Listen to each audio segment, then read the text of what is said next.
I'm Phillip Bloch, and you're watching FaceTime with Todd Wharton, and I know you're going to love it.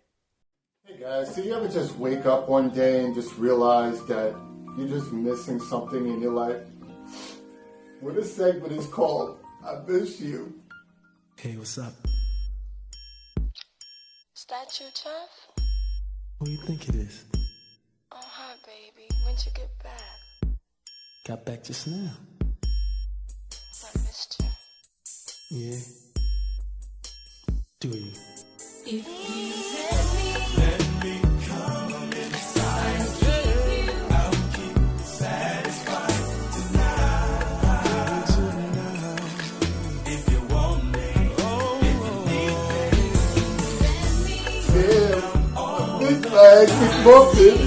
Man, coming up next, Phillip Bloch.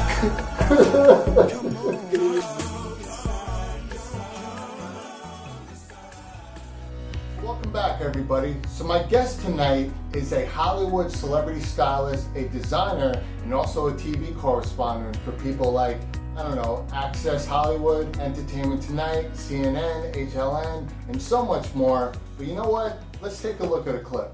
You know, a lot of women like Nicole are getting sucked into this illusion of the celebrity lifestyle. But I'm telling you, nothing is what it seems to be. Everybody wants to look like the celebrities. Everybody wants to have star style. Meet Phillip Bloch, Hollywood stylist who creates many of the trend-setting looks.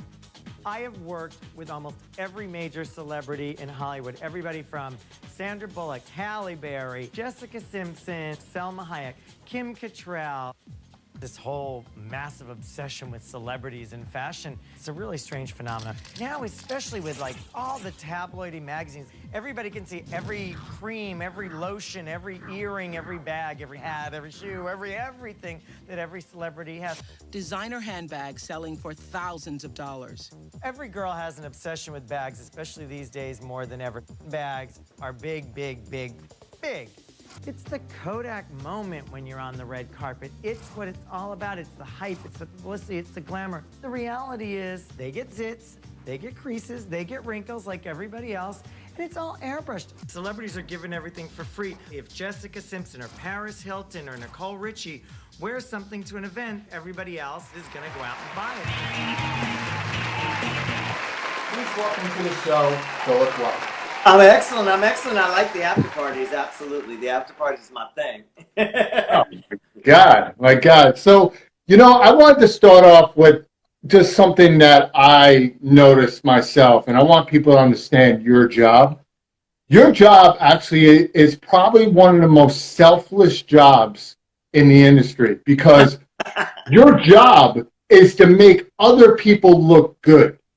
You know what I'm saying? That is your job. When you go to somebody, be like, I need to make you look good because it obviously reflects on me if you don't look good. And that's why all these celebrities are coming to you because you make them look amazing. I mean, yeah, it's a little easier. You get like Lindsay Lohan, J-Lo, just slide them right into a dress and they're all good. But what are the struggles? That happens, but yeah, okay. I'm just I'm just listening to you, and I'm like, okay. I said it, but I'm opening the doors for all your wisdom about now. So, tell me about some of the struggles and experiences that you go through when you're about to style anybody before they go to any type of event or red carpet. Well, it's like jumping on an emotional roller coaster. And you just go along for the ride. It's like, okay, you wake up, who am I working with? You've got to deal with all the personalities of all the people in the fashion showrooms that have all their opinions about you, the person you're dressing, and their own bad self-esteem that's usually camouflaged with way too much attitude. So first you start with that. And then you have the person and whatever neurotic stuff is going on in their life or however neurotic they are, because you don't get to be so well known if you don't have that drive and put yourself forward and put your career forward. It doesn't just happen for you. You're not just sitting anywhere getting discovered anymore. Those days are gone by. Correct. You're not at a soda shop. Old days, like you know, you do get discovered. Somebody does discover you and push your career forward. But anyway, so dressing them, you're really jumping into whatever emotional roller coaster they have going on, whatever's going on in their lives, and how they behave normally, and then you have all the people around them, their managers, their agents, their publicists. Everybody has their own agenda. I'm not telling you anything you don't know, but put it in a city called Hollywood that is run by the devil, even though it's called the City of Angels. And it's a whole mixed bag of tricks. So the dressing, the people, the clothes, I just have a good eye. I've been shopping since I was with my mom out in Long Island looking for clothes. I knew palazzo pants before anybody was wearing them. But, and I could find a bargain. You know, I knew how to go through this. I'd be like, no, Mom, come over to the sale rack.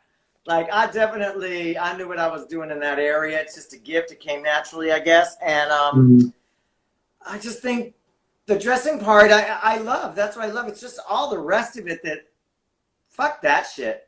Yeah. I'm sorry.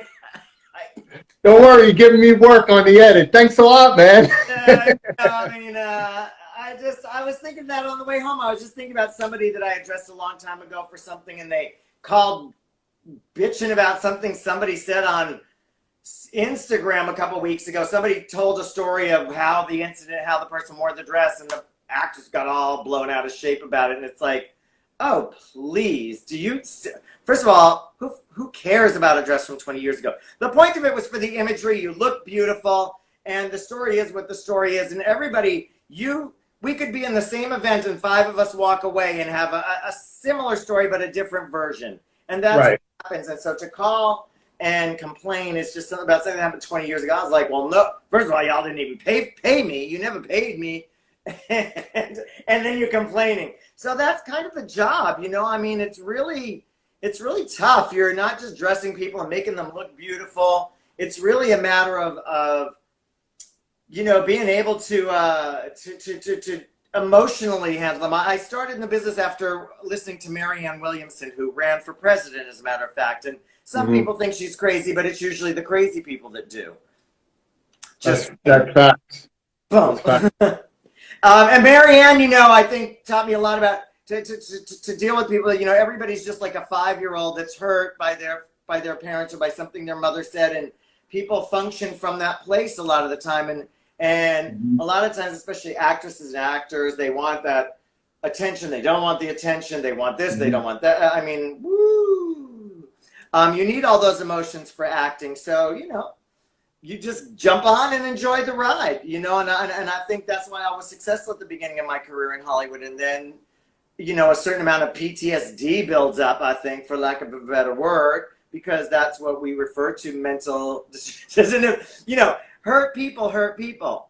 So right. I think there's a lot of that goes on in Hollywood. Now, on the other hand, there's the fun part of dressing someone in the most beautiful gowns and the most beautiful jewelry. You know, I love that. That was the fun part of the business for me. I didn't start that. It was going on its own. And there had been times where it was a big deal. And I think why I got known was I came to Hollywood towards the end of the 90s, and there had been a real lull in the glamour and the fashion, and it was like Sally Field and them winning Oscars and Susan Sarandon. And the designers had no connection between Hollywood and Europe. And there was a very little connection between New York and Europe. And I had worked as a model first. So coming from Europe, I'd lived in Europe like 8 years, worked as a model, worked with Galliano and Gaultier and Saint Laurent and Versace, etc. And so I knew those designers or people in those places. So I brought that. And then I came from New York. So I brought that New York feeling of chill and the street. And I brought that to Hollywood in a time where there was no glamour, there was no anything, and I brought kind of a new twist to old Hollywood glamour. Yeah. I think the people I dress, if you look at most of the stuff I did, was pretty timeless. You know, Halle Berry, her Oscar dress, you know, everybody remembers that one, and it's 20 years old, and you could wear it today, and it's one of the most well-known and most appreciated dresses of the Oscars of all time, and that's 20 years ago. So unbelievably, I can't even believe that happened then. But yeah, so you know, the clothing part is really what I love about it, and what was exciting. And then it became a business, and then everybody wanted to make money, and all these people came in between. Like there was all these agents and managers of brands and people that really don't have anywhere. Bruh, I got 40 years in this business pretty much. And I've so many different jobs in this business, and I am listening to children that don't know jack shit. And it's interesting that, you know, fashion is one of those things you have to understand the history. You know, and we live in a time where it's about breaking down the history, taking the history apart. We're tearing down statues, where, you know, everything's a complaint. It's everybody's equal, everybody's everything, blah, blah, blah, blah, blah. Everybody's equal, but everybody doesn't get everything. That's right. There's a lot of things I don't get, I should get, but I don't get them. You know, I mean, and vice versa, you know, I mean, everybody just doesn't get everything. That's right. That's right. You know, I mean, I think that we live in a time where everybody's very entitled. There's a lot of conversation about couture and even having a stylist. Like Nicole Kidman, Halle Berry, J-Lo. I mean, I worked with Jenny from the Block right after she came from the Block. And, you know, from the beginning, I did the first wedding and the Selena premieres and the Blood and Wine premieres and the U-Turn premiere and that first wedding with Ohani. And I've seen it with every one of them boyfriends. You know, we've been around the block. They need a stylist. Everybody doesn't need a stylist. Everybody isn't a stylist. And there's the scam now. Everybody's a stylist. Everybody's a public figure. Yep. Public figure. Yep. I laugh when I read that most of the time. I've been a public figure for 30, 40 years now. Decade. And I don't even call myself a public figure. I'm like, anyway, it's funny. So the clothes have changed. It's become a business. So as full circle from what I first started with, it's not personal. It's just business. It's all become business. I did it because I loved it, and that's why I don't do it that often anymore, because I don't love what it's become. You know, you got some money and you want me to dress you, and we're gonna not have a lot of drama, yeah. But the fashion houses, there's a lot of racism in the fashion houses. There always has been over the years, and classism. I mean, you know, people talk about everyone being treated equally. There's a lot of like, no, we're not loaning to this person and we're not loaning to that person. I was the first fashion editor at Vibe magazine in the 90s. I was going to ask you that too. I mean, first of all, congratulations on that. That's actually a big deal to be doing something. By the way, to rewind, if you get me Halle Berry today from the dress with 20 years ago and give her a call, I ain't going to hate on you for it. I'm going to let you know right now. Happening at this moment. I mean, Halle Berry and Swordfish, I'm good, you know, so let's just throw that out there. So I'm just letting you know. Exactly. Well, you know, everybody used to always say to me, I had never had a trouble getting an assistant. Every guy on the planet used to volunteer to come work with me. Yeah, of course they do, because they don't want you to style them. They're going to use you to style them to get to what they want to style on. Well, they want to come with me to see naked girls. They'd be like, oh, I'll be your assistant. It's like, yeah, you want to come see Halle Berry naked? They're like, oh, if you ever need an assistant, come dress Halle Berry. Honestly, with me, you're going to learn about me. Yeah, it's all glitz and glamour, but I prefer to meet Halle Berry with clothes on, where I earn the right myself to get her to take off the slit, which means I respect her. We go out to dinner, we get some dessert, and then if she's feeling me, which will definitely happen, I'm just saying, I got game like that. There you go. My videos, I'm the player during COVID, man. I'm just letting you know. Yeah. And but yeah, dude. Like Todd, like LL Cool J. Ladies love Todd. That's my man too, of course, and I appreciate that. Ladies love Todd. Yes. So I agree with you on the fashion. I've been around the fashion industry for a while. My elder global content at Congress, where I implemented a fashion show for young kids. Jackie Love is one of my people that runs it, Kid Capri's sister. And one of the things I've noticed with a lot of the fashion is there's a lot of bouginess going on, and people haven't even gotten paid yet.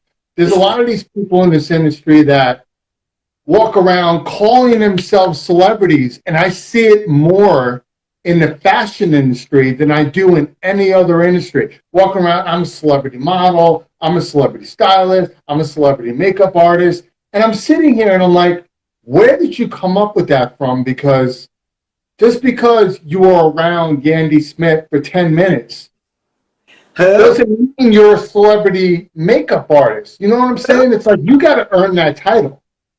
I'm seeing it all the time. And people are ruining their careers because they're acting bigger than what they actually are.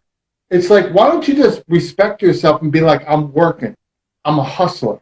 I'm doing this. I'm doing that. Like me. I'm not a celebrity. I'm Todd. People always tell me, Todd, you're going to be the next Jimmy Fallon. Let's clear that up. There's only one Jimmy Fallon, and he's awesome. I love him. I'm going to meet the next Todd to bring my flow into the talk show world. You know?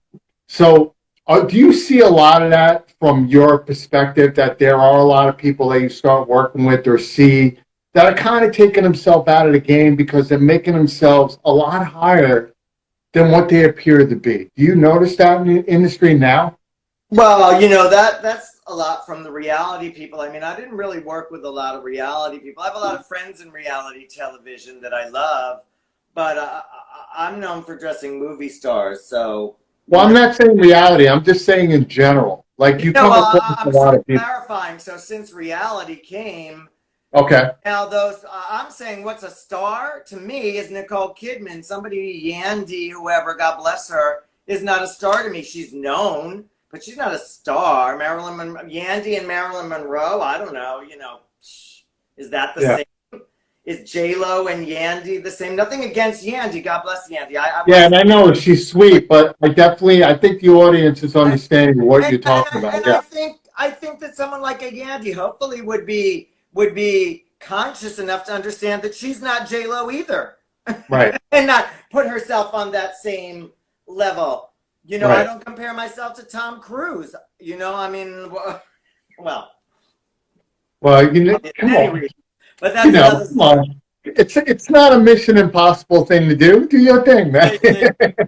So yeah, I see it, but I think where it saddens me the most is in my own business, where people do take themselves far too seriously, and their insecurities drive their narcissism and their decisions and their behavior, and it's trifling. And personally, I function in a whole different sphere than most of the industry, and I'm not saying because I'm better. I'm saying because I circumnavigated or got out of it. I don't do a lot of what I did for many years because I'm just not an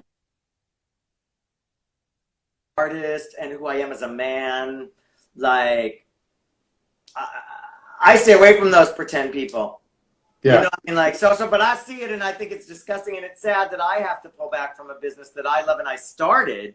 What I always think is really funny is when they don't know who I am, is pretty funny to me, because it's like, you're in the age group, you were watching MTV, you're watching VH1, I was on those channels. You weren't watching CNN since 1996, but I was on MTV in 96, 97, 98. I was on VH1 for years.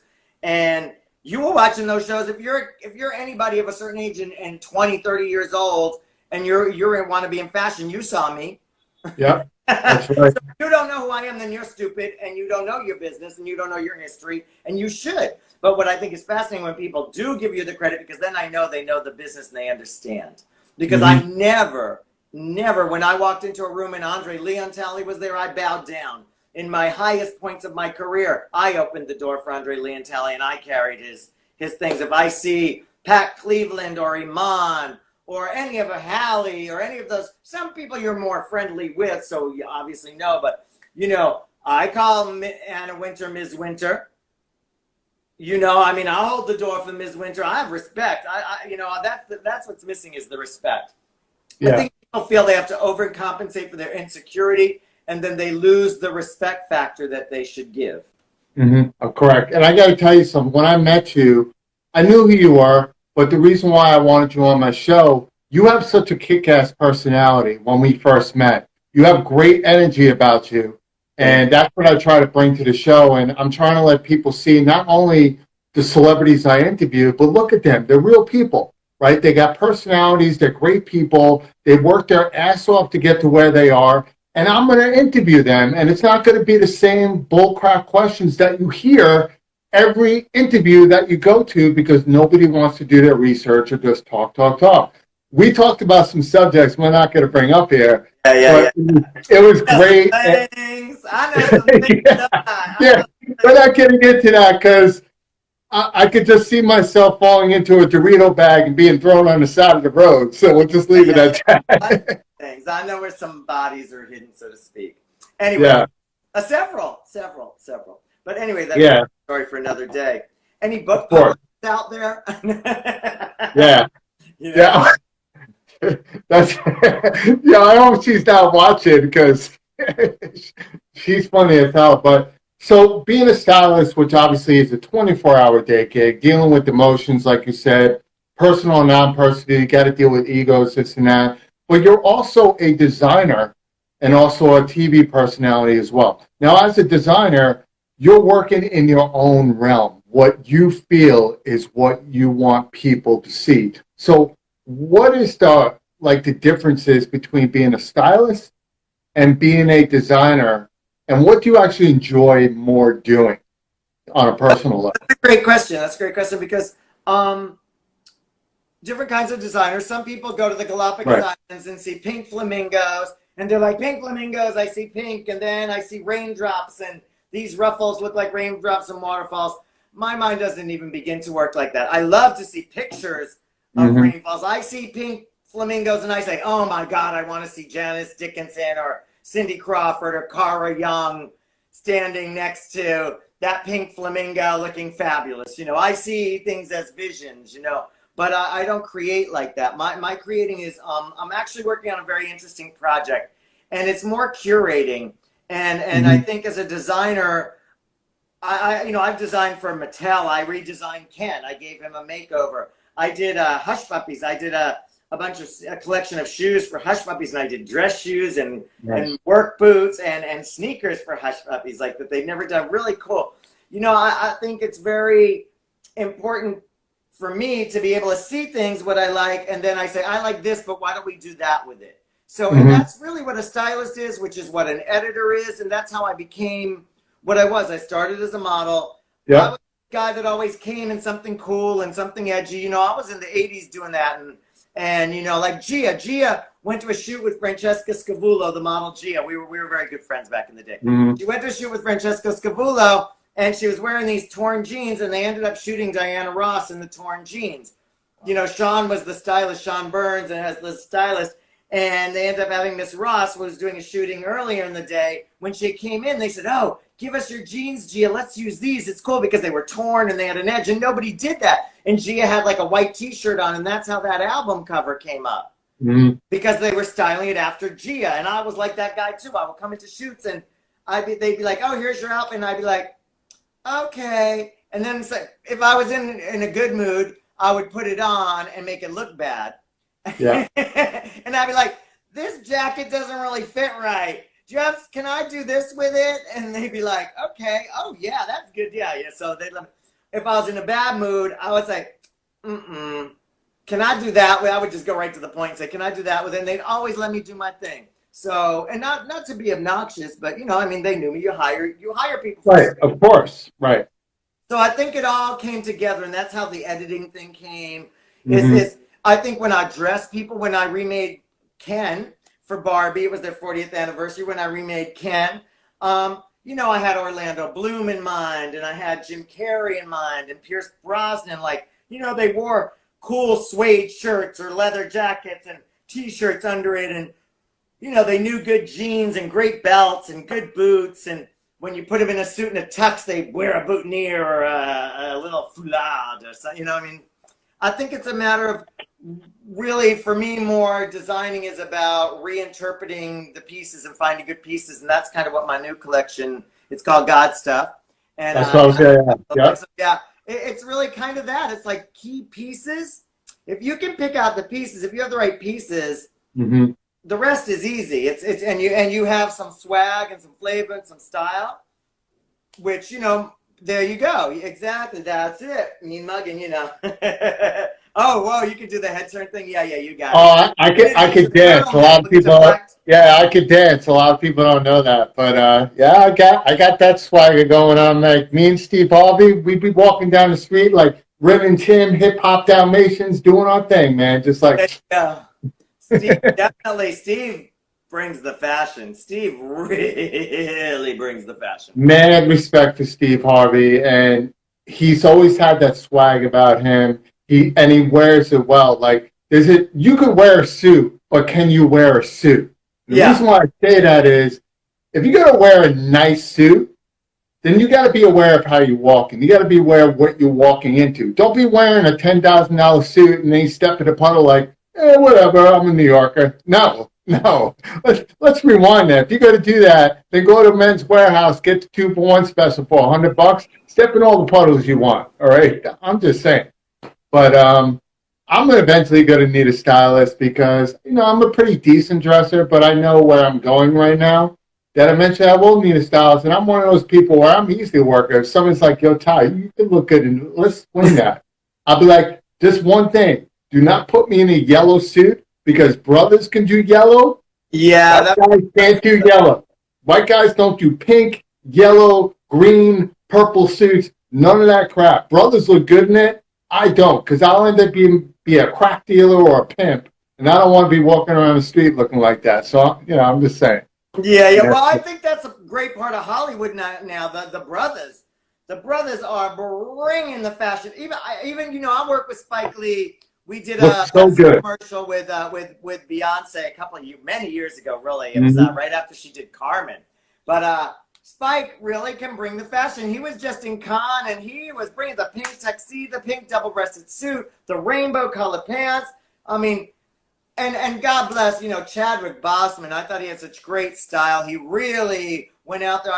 One of my favorite movements, what I think is an important movement in Hollywood right now are the men. Yes. The men and the way they're coming up and dressing. Michael B. Jordan, Chadwick, all those boys. So many of them. They're such a huge.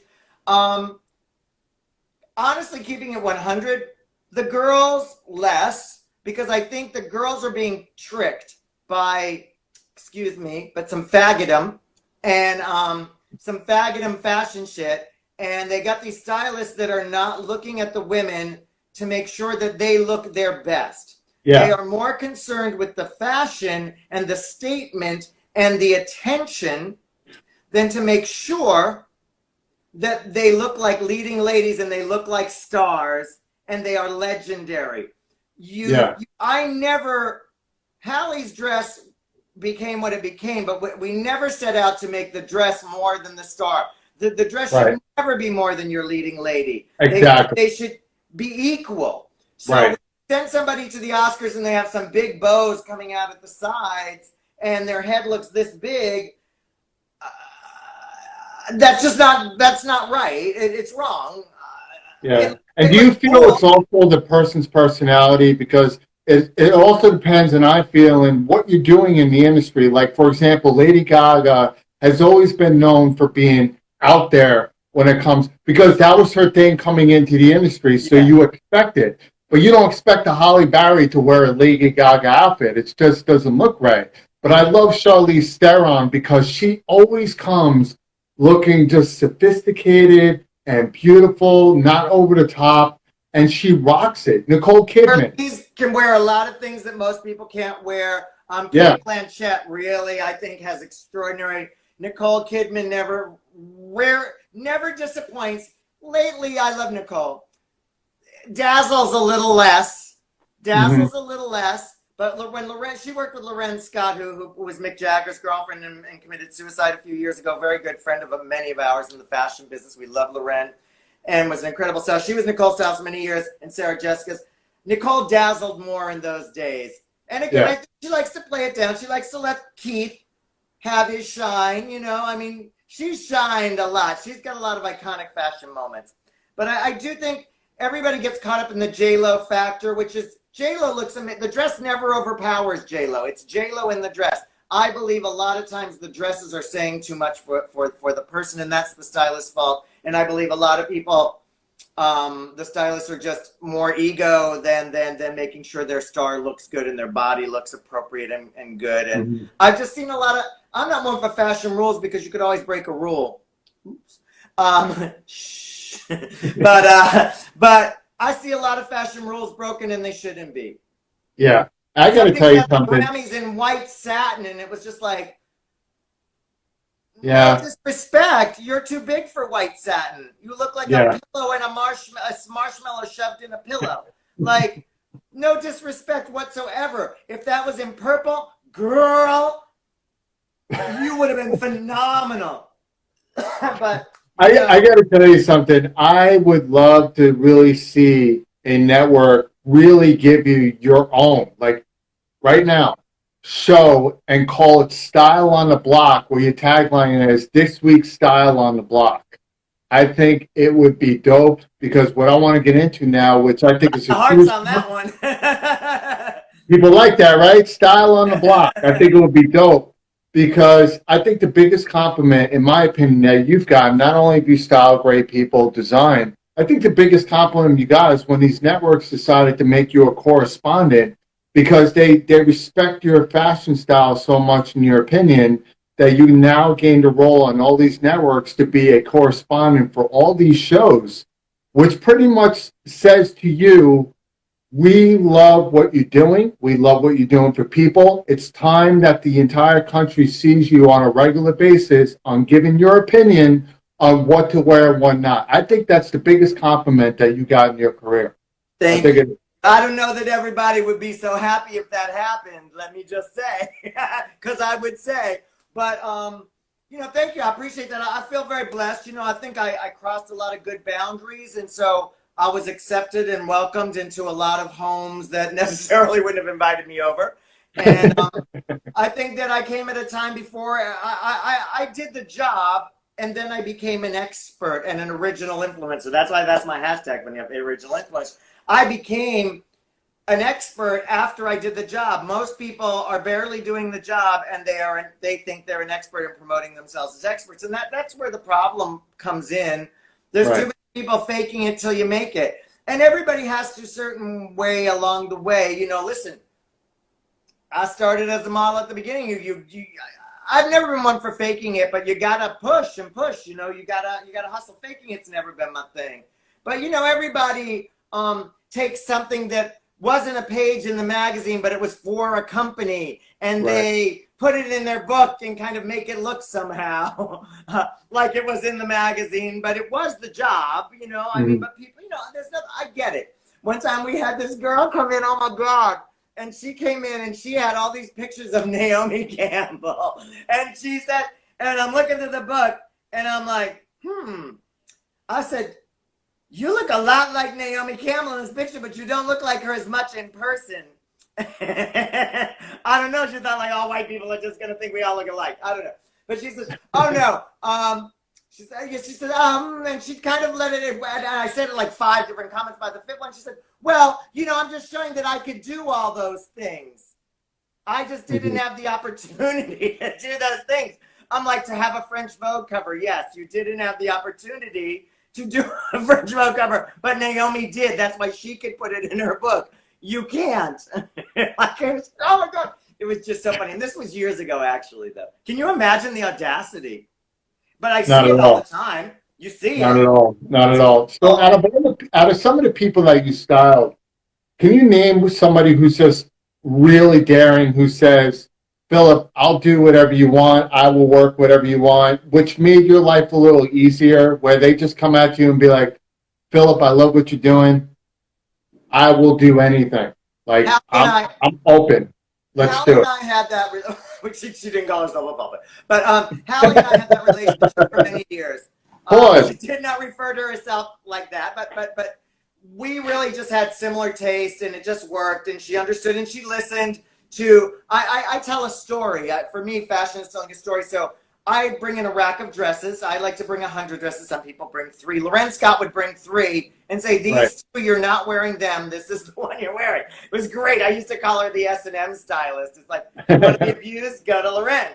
She'll tell you what you're wearing. I bring 100 and we go through all of them, and any girl I worked with will tell you. And I tell you who the designer is, why it is, what I like about it, what I don't like about it. Maybe I saw it, I liked it in the picture, I don't like it in real life. I don't think it's going to work for you like this, but we go through the rack. And then, and there's usually like the 10 towards the end, or there's some, if I know they're going to resist it, I put it in the rack. and then I kind of pull it out later. I don't make it, or I leave it at the very end. So Right. it's sort of, I can work it. I just know the clients usually, and I know I have a good feeling for how to work it in. And there's been a few like that have been real award winners, you know, that people have really loved. And I even with Hallie, that I kind of said, I think this one, Brown, she had this Brown Valentino dress that ended up being a jet cover. It was so gorgeous when she was for the Golden Globes. And she's like, I hate brown. It doesn't look good on me, blah, blah. And I saved it for the last dress because I knew she didn't like brown. And I didn't even barely look at it. I just said, oh, and then there's this dress. And I go, you all look like brown, but I left it at the end. And then we went through everything, and we had this pink Dolce one that was really beautiful on her. And I was like, oh, you know what? Just do me a favor. Like, I love this one. This is great. Just do me a personal favor. I'd love to see this dress on. I just think I'm curious about how it fits. And I would love to see it on. Would you put it on? And she's like, oh, yeah, okay. And she put it on. And there were like three of us in the room, and everybody was like, and she was like, it's the one, isn't it? And I was like, yeah. She didn't need to look in a mirror. She knew. And Selma knew. Selma was saying, I don't know what you're doing to my hair, or I don't know what you're doing with this dress, but I don't like it. Take it off. And she didn't even have to look in a mirror. She'd say, I don't know what you're doing. I can't even see it. I know I don't like it. Because they know how it's supposed to feel. And that must be interesting for Gaga, because I'm sure a lot of those things don't feel good. That meat dress didn't feel good when you put it on. So it was a different shock factor. It was more a visual that she was looking for. Whereas Hallie, I think, was really the best one to dress, and really pretty much never disagreed with anything I thought, and I never disagreed with anything she thought. She's very artistic. Hallie's very, very artistic. I could see that. Now, when you come out with your brand, are you going to look to have her as one of your ladies? Because that was the other question I forgot I wanted to ask you. When it comes to designing or anything, are you more comfortable working with women designers, or do you prefer to work in men designs?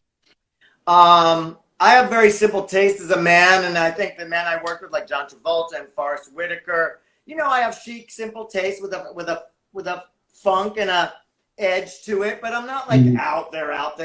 I personally love what they're doing in Black Hollywood with the guys, the red suits, the pink suits. I would probably be doing it for clients, but I don't wear it. Yeah. It's too much for me. Yeah. I wear a black suit and a lace tie, and people think I'm in red sequins.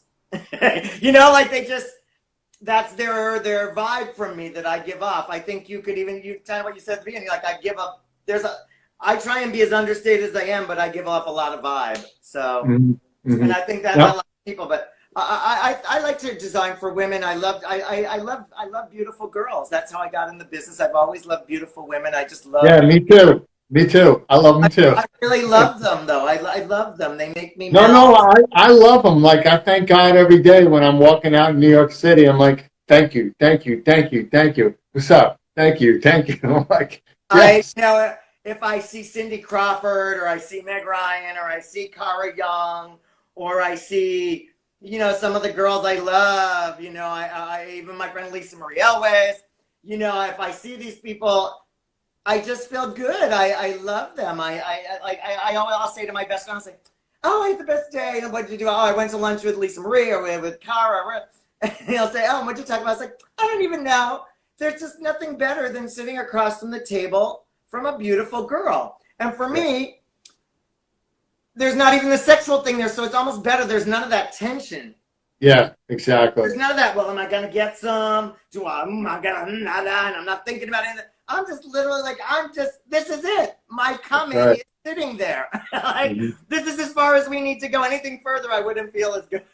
Like, that's the thing for me, is I just want to be around you. It's like so great for them. For me, it works out perfect. Yeah, girls, definitely. Yeah, me too, man. That's the way that's what I'm sitting when I'm across all these beautiful women. Like, don't worry about me. I'm not going to hit on you now. Yeah. Maybe later. I'm here to eat right now. I'm Italian. I need to put some food in my stomach. So I'm not touching you or hitting on you at all. We got to wait until afterwards, you know, when we get the check. And we'll take care of it, and then, you know, we'll do our thing.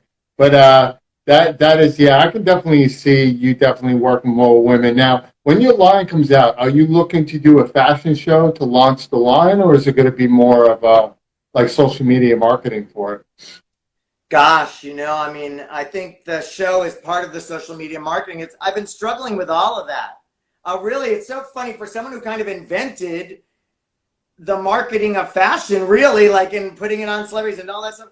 I've been really struggling for it. And what am I going to do? Because you need so much content. You have to have Facebook. You have to have Instagram, obviously. Instagram, Facebook, Twitter, TikTok, and LinkedIn. And then your Shopify website and your own website, or just Shopify or Amazon if you're going to do that. We're just going to probably do Shopify to start. So you need to provide content in all these different places. So you have your imagery. I think I would end up doing some kind of a show, but I'm so happy that COVID came and got rid of those shows the way they were, because when I started, thank you for saying that. Gorgeous. Thank you for saying that, because I wanted to go there with the shows, because I'm seeing a huge plethora, and I'm using the word plethora out there.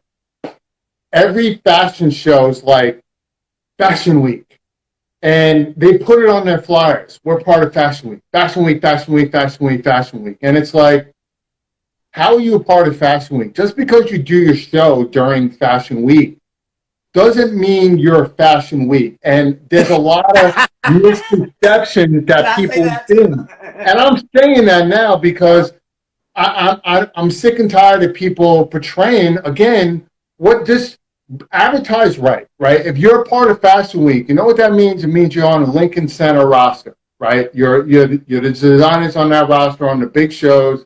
But too many people out there are putting these shows together, and they're not done well at all. They're very cheap. And it's fine, but don't tell people you're part of Fashion Week, and then they go to like mom and pop studio where there's rats running around in the kitchen and people are coming out of the bathroom after getting dressed and walking a runway because you made a red carpet out of it. And that's what a lot of people do. Yeah. And why the red carpet, I don't really know a lot of times either. That's another weird thing. Because everybody wants to be a part of some sort of red carpet, but it's like, guys, red carpet is pretty much where it's the fashion part where you walk in, you're looking great, pictures for big events, but everybody puts red carpets on everything today. It's like, hey, I'm having a birthday at Hooters, and we got a red carpet. Come on down. It's like, what are you talking about? Like, I'm not going to get chicken wings and then walk the red carpet. Ain't happening. It's not happening. Well, they sure have taken a special out of a lot, haven't they? Yeah, and I'm glad you said that. I believe that I would do more a video that looks like a fashion show. I know a specific place I really want to use, but I don't know that the product will be done in time to use it, because I think it'll be cold in fall by the time we're really launching it. By like September 25th, will you be available by then? Hopefully, maybe. I'm hoping that's. I'm always saying that because New York City pushed my show to the 25th because I did something nice.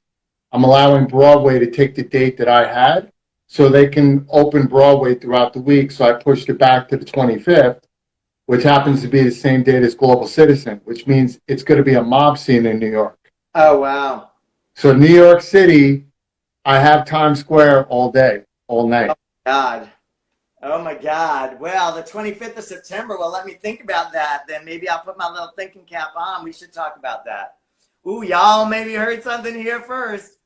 Yeah, that could maybe work. We should talk about that and give them a little surprise. But yeah, that could be a very interesting thing. That could be very, very interesting.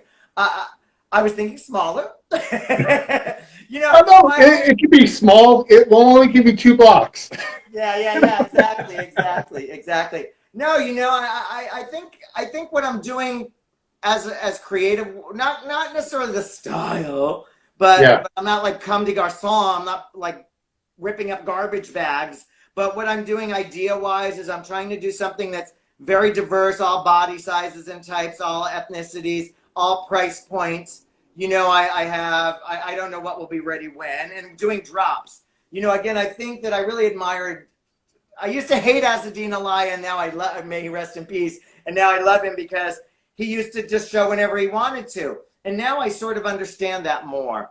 I mean, within reason, but they tried to organize it so everybody could see everything, and it just, now there's too much, and it was hard to do. And so the tents have never really worked since they've been at the tents, even though I liked it, but the bigger it got, people got more mad. That's why I believe, as a designer, my advice to other designers is don't waste your money showing at the tents and all that crap. Create your own videos, create it in the space that you like in a video, and then get that to the editors and put that on your social media. I think that a beautiful video of a show in a beautiful place is a lot more money spent, unless your Calvin Klein ain't even showing no more. I've noticed that a lot of people aren't doing a lot of fashions. I mean, Victoria's Secret, right, has pretty much, and that was listed as one of the most looked out for fashion show to go to because everybody wanted to see all these girls. Don't get me started on that. That was haters. That's just haters, and I'm not gonna get. I get too mad. Don't start me on Free Britney, and don't start me on Victoria's Secret fashion show coming down and the girls hating on Victoria's Secret. There's nothing wrong with Victoria's Secret fashion show. Do you know how many girls that came from nothing ended up with millions and millions of dollars in incredible change? Yeah, I love the fashion show. Stop hating just because it wasn't you. Yeah. Like, for example, I don't understand why people are hating. Like, listen, people have asked me to walk in their shows, and I go, guys, I'm not a model, right? I'm Todd. They're like, no. I'm like, yeah, but listen, I'll do it if there's a charity involved or something. You know what I'm saying? But people have that misconception of there's a reality check of what you are and what you're not. I recognize me. I'm a talk show host. I'm a comedic guy. I'm funny. I like to go out. I look good in suits, whatever. But I'm not a model. But there are people out there, women and men, that are doing exactly what you said. They're hating on other people that are getting successful off their looks. And it's like, listen, that's probably what they were meant to do. They work hard at it. It's not just walking the runway.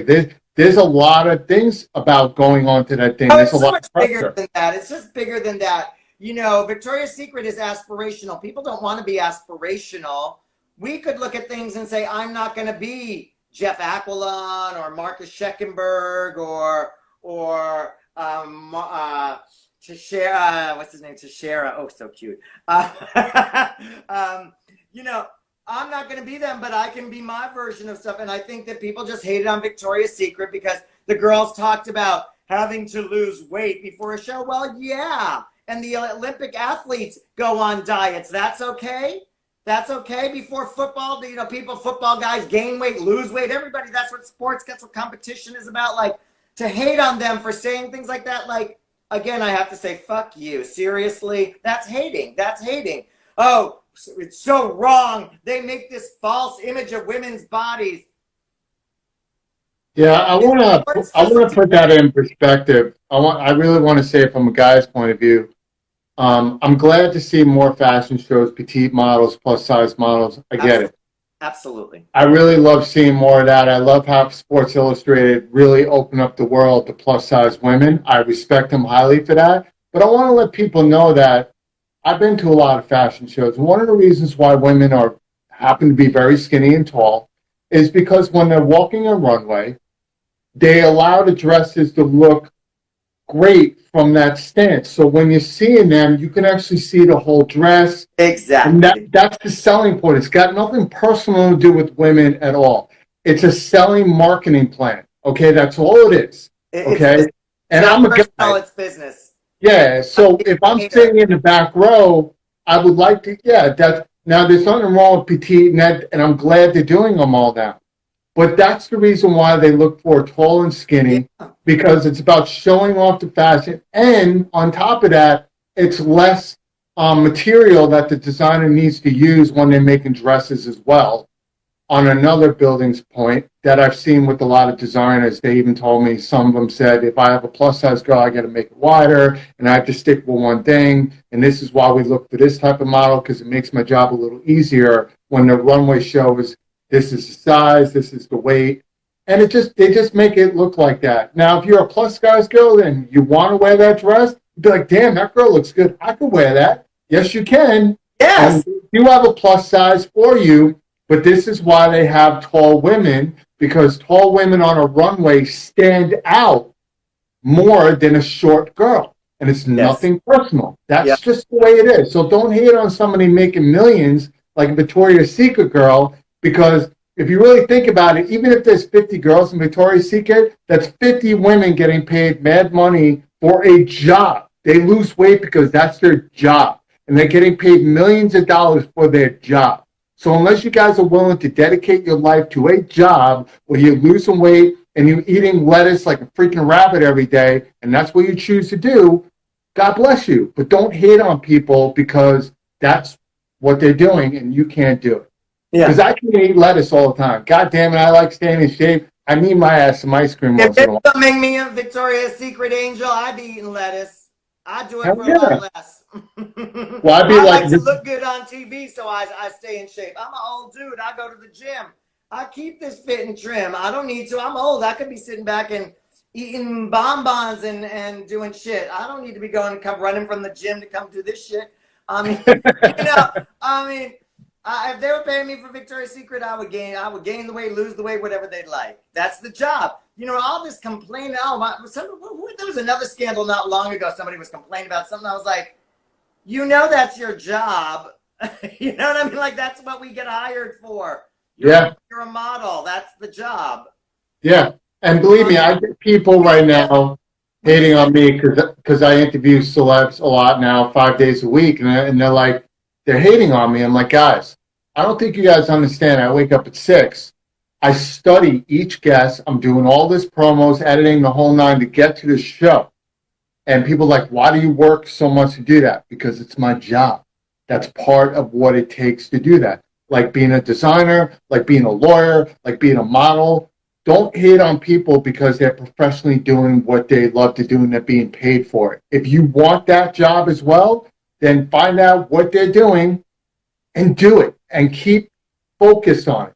Well, it's a matter of propriety and having it be in the right proportion. And, it's just keeping it not so it's out of control. And people know girls shouldn't become anorexic over being. No, not at all. It's so funny. Everybody hated on the girls for the anorexia, and yet the big girls were having a field day these days, and it's not healthy a lot of times. I mean, at the end of the day, I'm not hating on any girl because she likes ice cream. I like ice cream. I like to eat. I gain weight. I'm concerned for people's health. It is not easy carrying around a lot of extra weight. Now, a lot of people are big boned and you're born a certain way and you have the propensity to be a certain way. Part of taking care of the vessel is taking care of the vessel. The body is the vessel. The clothes make the body look pretty, but you got to take care of the vessel. Just because you're born this way doesn't mean that's healthy for you to be born this way. Yeah. Just because you know, lady, I get something. I was born this way. Yeah, right. And then again, we are born a certain way, but you're born with something, and then you've got to make more of it or make less of it. You have to adapt to it. You can't stay the way you're born. Yeah. Born this way is to signify I'm born this way, that I can do anything I can do. It doesn't mean I was born this way. I'm going to just stay this way I am. It's like I'm born this way. I can do things. If I need to lose weight, I'm going to lose weight. If I need to look good to fit in that suit to go to the wedding. I had 2 weddings. I lost my 6 pounds. That's right. I needed to go to the wedding and I need to fit in the suit. I wouldn't go out and get a new Alexander McQueen suit. I lost the 6 pounds. Actually, it's 8. But I'll be honest with you, man. I could talk to you about this all day, and I'm loving this conversation. I really am. Unfortunately, we're getting to that point where I'm loving talking to you right now. I really am. And you have so much knowledge about the fashion industry, about styling. Congratulations on being a correspondent. I honestly think that you have another 40, 50 years to go, and you're going to help so many young people out there. I love that part of it. That's my favorite part. Yeah, I think it's great. And you have a lot of great young stars rising, and they need somebody like you. And God knows I need a stylist eventually, so we'll see what happens. There you go. But Phil, we're going to talk offline after this. But first of all, thank you for being on FaceTime with Todd Wharton, man. I can't believe it's almost an hour already. That's beyond what I usually do. That just tells me right there, this is an awesome combo, and I'm definitely going to have you back, especially when I have a studio audience, because I think it'll be a great conversation to have in front of a lot of people. So thank you for being you and being a part of this show. And thank you to everybody else for being here today. A lot of hearts. Yeah, we had fun comments. I'm just loving Hot Dog LA over there. Tiger Lily. Oh my God, Tiger Lily. Tiger Lily and I were on a TV show together. I was a judge, and I wanted her to win, but somebody else won. But she know. Well, what's going on, Tiger Lily? Welcome, and I hope you guys enjoyed this interview. This interview will be on FaceTimeWithToddWharton.com. Go to the website. Once we edit it, you can also go to our YouTube channel, FaceTime with Todd Wharton. Obviously, you can find Phillip very easily, Phillip Bloch, right on Instagram, and his handle will come right up. Original, what was that part? Phillip Bloch, and then original influencer, and the clothes are God Stuff by Phillip Bloch.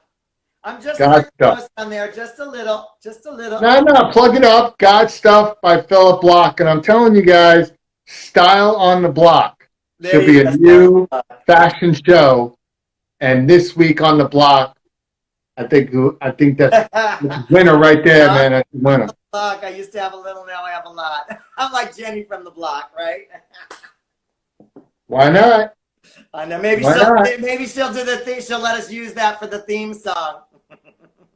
You never know. I mean, a lot of people love you. You never know who's going to come through and do some stuff when you have your own show. I think everybody would love it if you really had your own show. And you could bring on celebrities, talk about style. Thank you. So, Phil, I'm going to talk to you soon. Man, have a great night, guys. Have a great weekend. I'll see you guys on Monday. Take care, Phil. So I want to thank Phillip for being such a great guest on FaceTime with Todd Wharton. I've learned a lot from him. He's definitely an inspiration in the fashion industry. And take it from me, guys. This guy knows his stuff. So definitely check him out. Go online, find him, because he's in this industry and at the top of his game for a reason. And of course, thank you to my live virtual audience for tuning in. Now tune in next week. I have a great lineup. You can check it out on FaceTimeWithToddWharton.com. But until then, have a great weekend, be safe, and again, like I always say, if you're not living a passionate life, you need to like you're living. Take care, everybody. Good night. Hey guys, so the next time you're online surfing for porn, you might as well stop by a YouTube channel and subscribe. Now I know what you're thinking. It's not the same thing, but I'll put it to you this way. If you get caught, they're not going to look at you funny, and they're probably going to subscribe as well and join you in the fun.